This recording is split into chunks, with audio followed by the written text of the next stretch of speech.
Hi, I'm Douglas from Douglas Vacuum and Allergy Relief Center.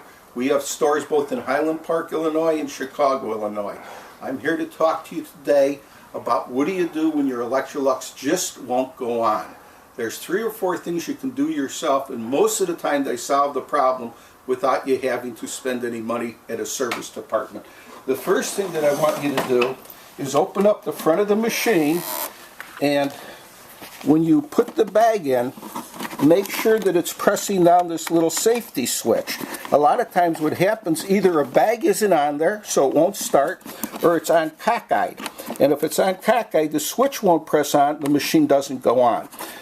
If the bag is pressing down the switch and it still doesn't start, what I want you to do is take your finger and go back and forth. If you feel a spring action, that switch is working. If it's a dead action on your Electrolux, the switch isn't working.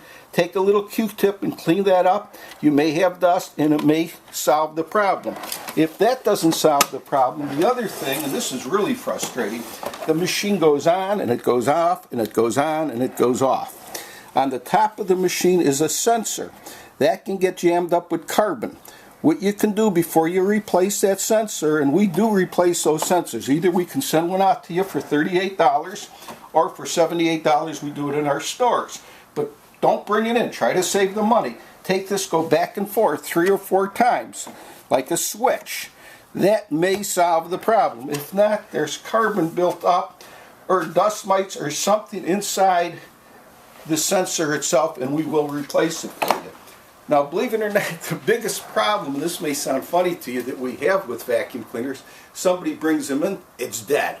Well, it's dead because either they didn't plug it in or they plugged it into a wall where the switch is off. Sounds silly, check it. The other thing is make sure that the end cord isn't loose. Make sure it's tight. If it's tight, you're in good shape. If it's loose, then it's just a matter of replacing the end cord on it. And never pull the machine out. Whenever you pull your cord out, don't do it from the cord. Do it from here. That way, it will last 2 or 3 times as long. Give us a call if you have any questions. Our number is 847-909-1485. Our number is 847-909-1485. That's my personal cell number. We do have 2 stores. You can call either one of them. Here's the address of our Chicago one. 2053 North Clybourne in Chicago, or 332 Skokie Valley Road in Highland Park. Thanks. If you need any help, give me a call, please.